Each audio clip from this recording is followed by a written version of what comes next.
Parmenas Radio presenta Línea de Tiempo.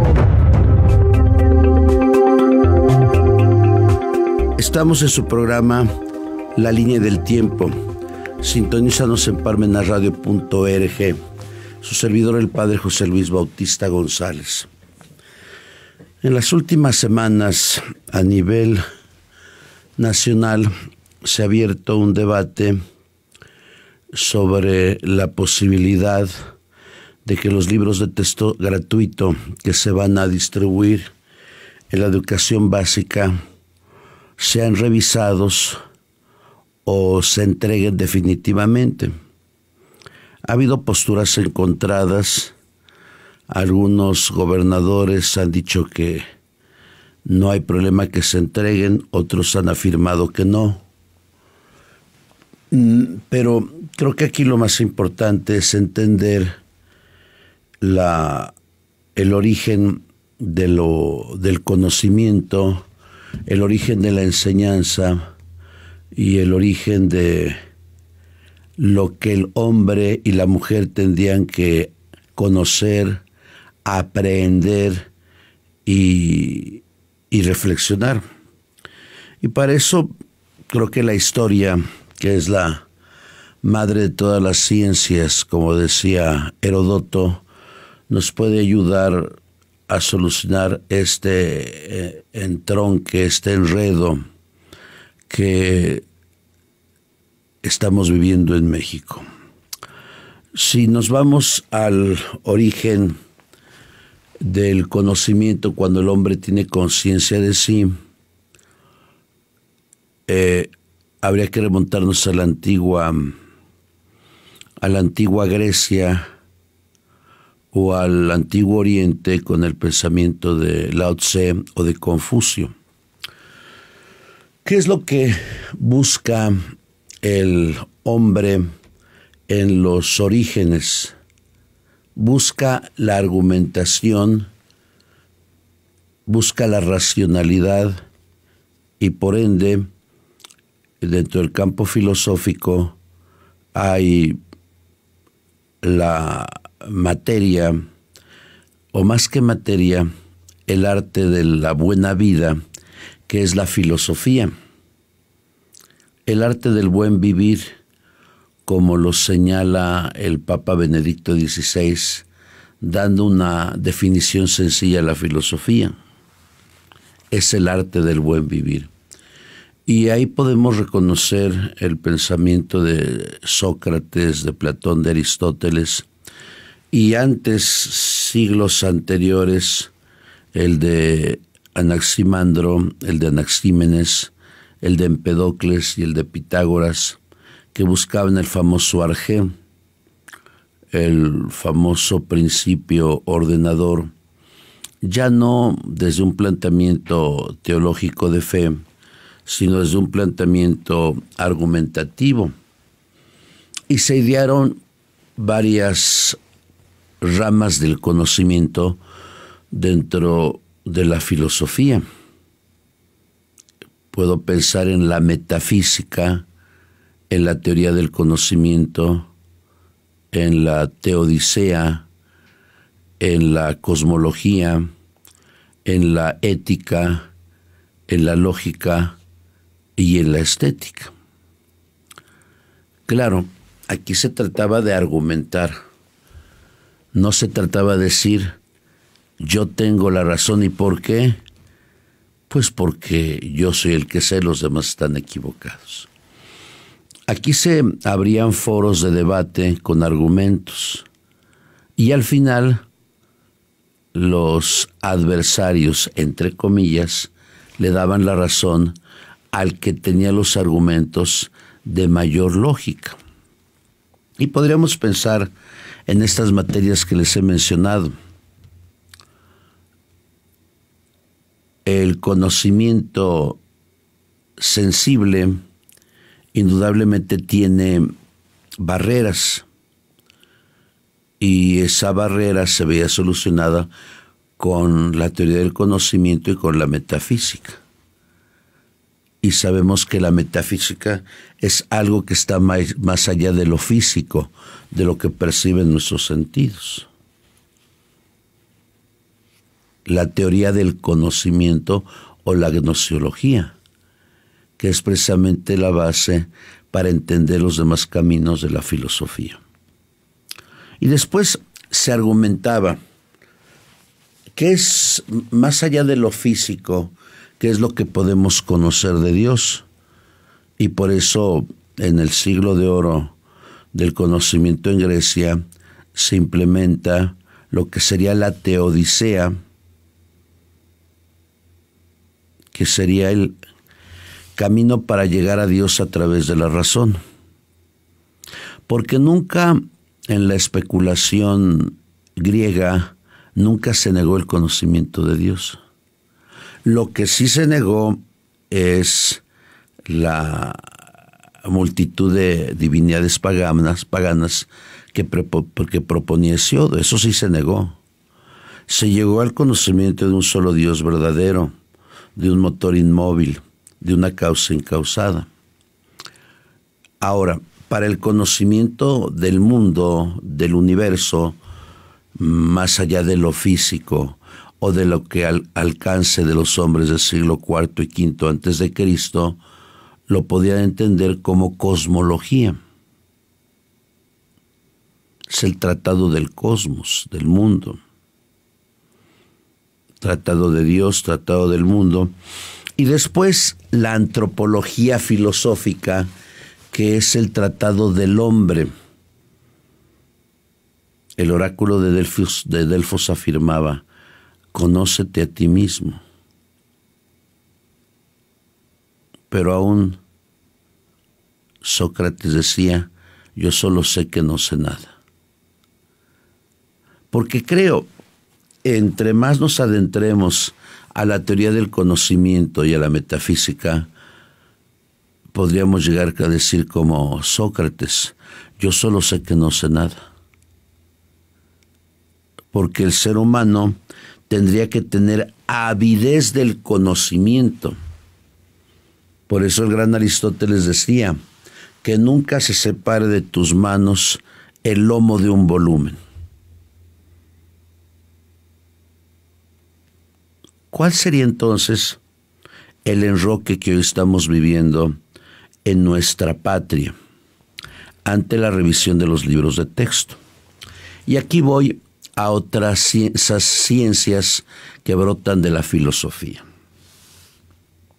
Si se llega al conocimiento de Dios, del mundo y del hombre, ¿cuáles son estas vías para llegar a este conocimiento?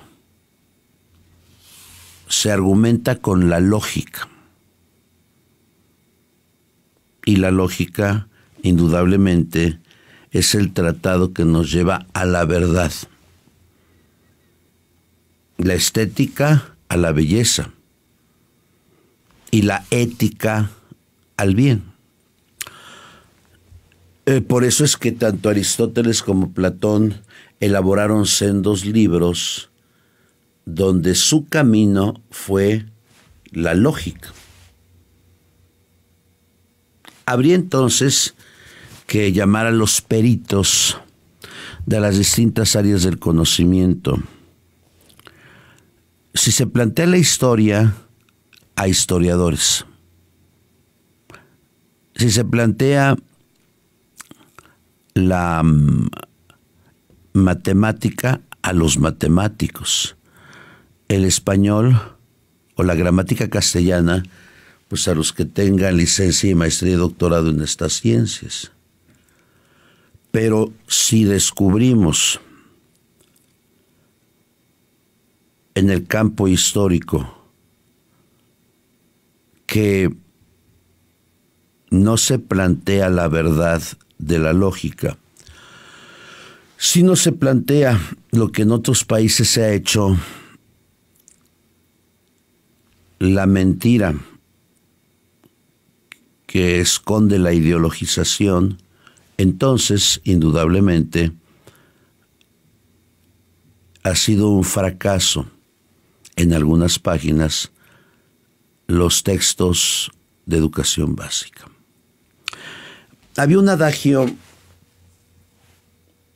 latino que lo digo en español: el triunfador se lleva todo. ¿Qué significa que se lleva todo el triunfador cuando vence a sus enemigos? Significa que se lleva el botín, el territorio, pero también se puede llevar la historia. Va a plantear a las nuevas generaciones lo que considere oportuno para consolidarse en el poder. Esto es lo que pasó en Alemania cuando en los textos se ideologizó al Führer.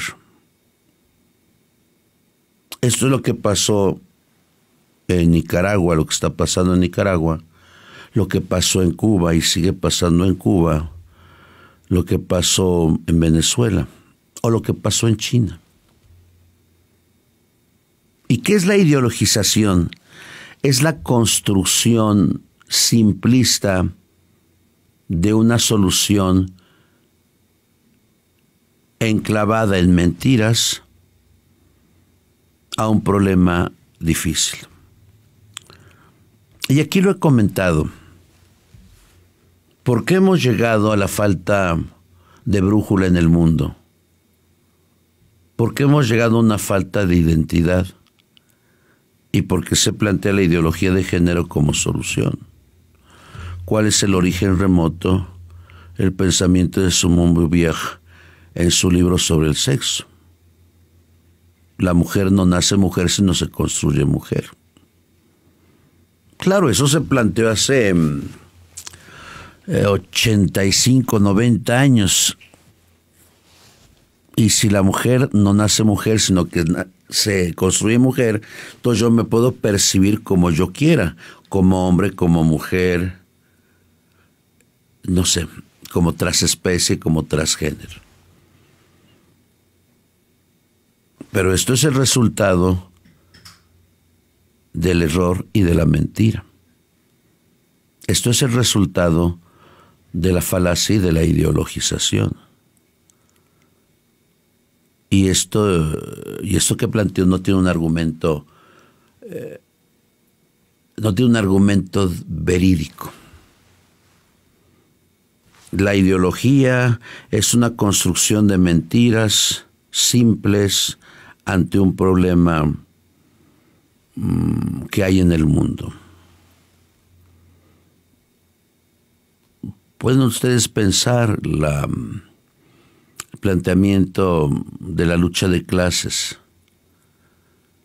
porque Carlos Marx en parte de su pensamiento, pues no es solamente la oposición al servilismo, pero él pensaba que las clases eran el obstáculo para el desarrollo. Y se planteó por la fuerza en 1917 en Rusia. Se planteó después de la Segunda Guerra Mundial en la parte eslava de Europa, en Yugoslavia, en Rumanía, en Checoslovaquia, en Alemania Oriental. Se planteó en la antigua Rusia que se transformó en la URSS, con Lenin, Stalin, Brezhnev, Khrushchev, hasta que concluyó con la perestroika. Se planteó en China y en Cuba, pero cuando cae el muro de Berlín en 1989, podemos ver que fue un fracaso. Y digo que fue un fracaso porque miren cómo acabaron.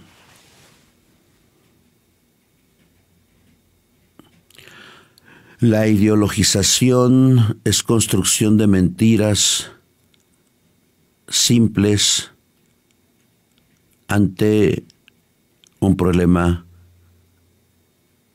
difícil. O puedo pensar aquí en nuestra patria. ¿Cómo construye el PNR, fundado por Plutarco Elías Calles el 4 de marzo de 1929, el famoso Maximato. ¿Cómo construye la autenticidad de un partido sino a partir de los mitos de los jefes revolucionarios? Villa, Obregón, Cárdenas, Carranza, Plutarco, para legitimar un partido que estuvo en el poder cerca de 70 años. Pues a partir de la ideologización. Y la ideologización es la construcción de mentiras ante un problema serio. Ese puede ser el peligro que puede existir en los libros de texto gratuitos. Porque si se plantea como válido en México las guerrillas, o aquel historiador que es adicto al gobierno actual, que en un discurso aplaudió a los asesinos del empresario de Monterrey, don Fernando Garza Sada, donde se aplaude la guerrilla de Lucio Cabañas o del Che Guevara, pues yo creo que no es el mejor camino. Y donde en los libros de texto se considera lo que sería una mentira histórica y se avala como una verdad histórica, sin argumentos, sino simplemente porque quien detenta el poder quiere ideologizar, eso sería un grave error. Porque hay evidencias históricas de la verdad y del error, de lo que pasó y de lo que se inventó. Si eso pasa en algunos libros de texto, y tal vez dedique otro programa a la puntualización de esto que estoy diciendo, entonces sí estaríamos en un grave error. Porque se volvería a repetir las mentiras que se han dicho sobre la revolución en México. Porque para que se legitimara el partido en el poder, tuvo que llamarse revolucionario. Partido Nacional Revolucionario. Porque emana del pueblo, porque emana de la lucha contra el gobierno dictatorial de Porfirio Díaz. Eso sería lo primero. Si podemos entender que a veces en los argumentos o en los discursos políticos se legitima a quien no se tiene que legitimar, se argumenta a quien no se tiene que argumentar, y se tronca, se torna el vicio en virtud, el mal en bien y el error en verdad, como ha pasado con este año de Francisco Villa, donde en la ceremonia principal de Villa, el historiador a modo del gobierno federal dijo una sarta de mentiras, como lo han hecho algunos otros historiadores a modo en gobiernos anteriores. Pero ciertamente da mucha pena que siendo el año 2023, a 113 años, más bien, sí, 113 años, en que Madero, que nació porfirista, creció porfirista y murió porfirista, que todavía se siguen repitiendo mentiras. Pero insisto, eso ha pasado en todos los gobiernos. ya hace unas semanas planteaba de cómo habría que purificar nuestra historia para que pudiéramos tener identidad nacional. Eso sería lo primero. Y sí, si hay ideologización en los libros, entonces habría que revisarlos. Y el segundo elemento que se ha censurado y que se censuró en tiempo de Echeverría, allá en los años 70, es comparar el parto de un bebé en el vientre materno con el de una vaca.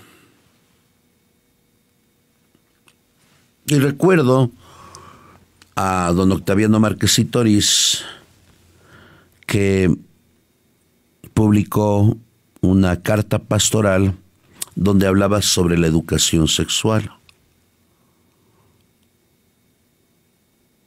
Si el triunfo, como yo lo comenté hace ya varios años, no aquí en Parmenas Radio, porque Parmenas Radio todavía no estaba a la luz, pero sí lo comenté en mi programa de la HR, criticando en tiempo de Peña Nieto el abuso que habían hecho los legisladores al aprobar los derechos de los niños, niñas y adolescentes, porque en realidad escondían los derechos, entre comillas, reproductivos de los niños, niñas y adolescentes, y perseguía el fondo del autopercibimiento. La educación sexual tiene que plantearse gradualmente. La educación sexual tiene que ser planteada por personas que conozcan del tema. Pero si se plantea en los libros de texto lo que sería la masturbación o el conocimiento de las gónadas femeninas en tal año, habría también que revisarlo.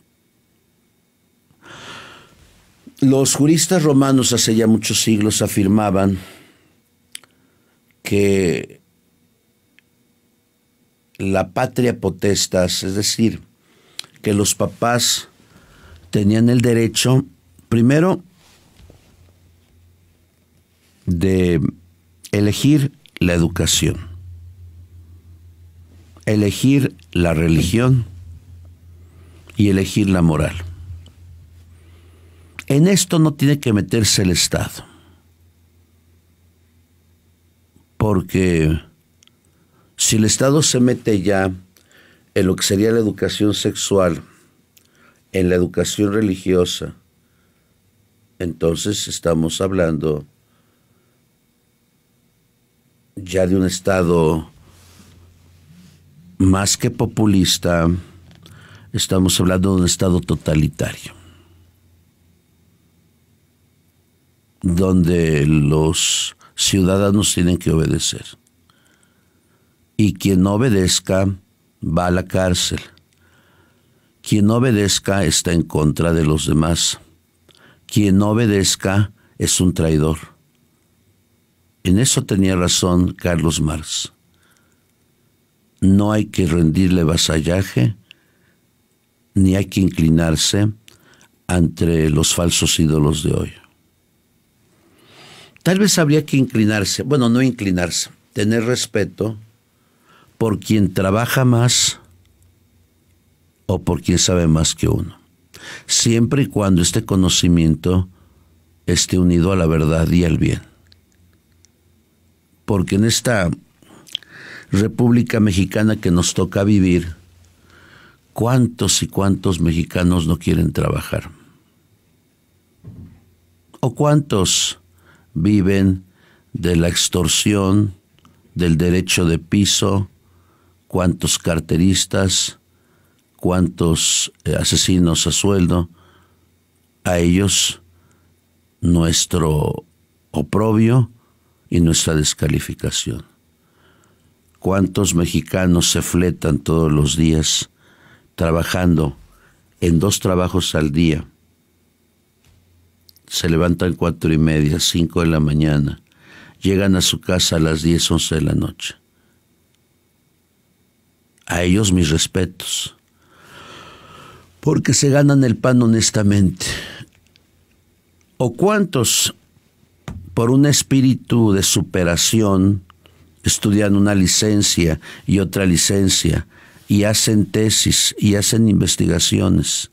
No plagian tesis, no plagian investigaciones. O como algunos que conozco que nunca fueron a la universidad y tienen el título de licenciados o de maestros. No, mis respetos a aquellos que estudian, que profundizan, que leen. Y aquí a nuestro director general, pues es un ejemplo vivo de la virtud del conocimiento y del estudio. Un saludo al doctor Silvino Vergara y a varios que aquí en esta cabina hablan de diversos temas que dominan. Mis respetos a ellos, pero no tendría mi respeto aquel que argumenta con mentiras,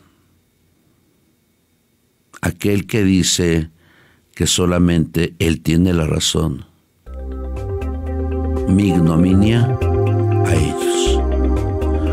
Por eso había que revisar bien estos libros de texto. Dedicaré algún otro programa con el texto en la mano, pero teniendo como argumento lo que hoy he planteado, hoy en este programa, Nuestra Línea del Tiempo. Muchas gracias.